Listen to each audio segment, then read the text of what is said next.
নাম কি? বর্ষা। নাম তো সুন্দর, বর্ষা। বর্ষার দিনে বর্ষা। বাবা মা আছে? হ্যাঁ, বাবা মা সবাই আছে। ভাই বোন?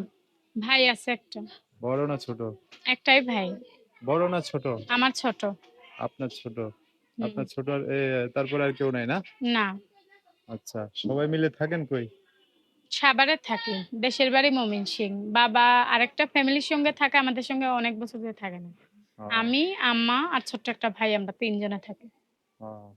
তো এখন পড়াশোনা করছেন? না, লেখাপড়া নিজে চলার মতো টুকটাক। অল্প করছেন না? হুম। ও, আপনার বাবা কি করে?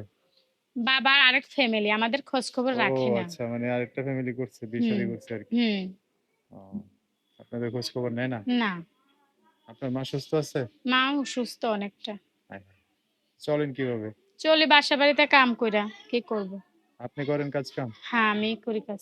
হায় হায়, কই কি এত সুন্দর মেয়ে কাজ করা লাগে? কি করব, বিয়া কপাল খারাপ হইলে চারদিক দিয়ে বিয়া বাড়ি। কইরা সংসার করবেন, সংসার।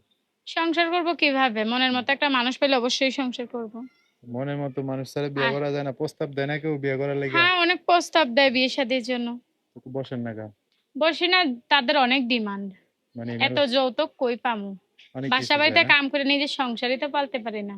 তাইলে হুম। এত কিছু ডিমান্ড করলে দেয়া যায় বলেন? কি বা চায়?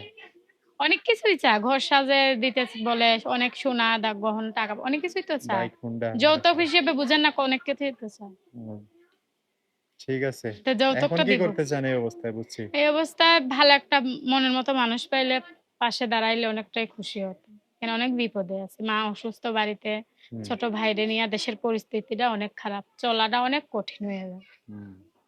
দেখা হবে নতুন কোনো ভিডিওতে। সবাই ভালো থাকবেন। আল্লাহ হাফেজ। আসসালামু আলাইকুম।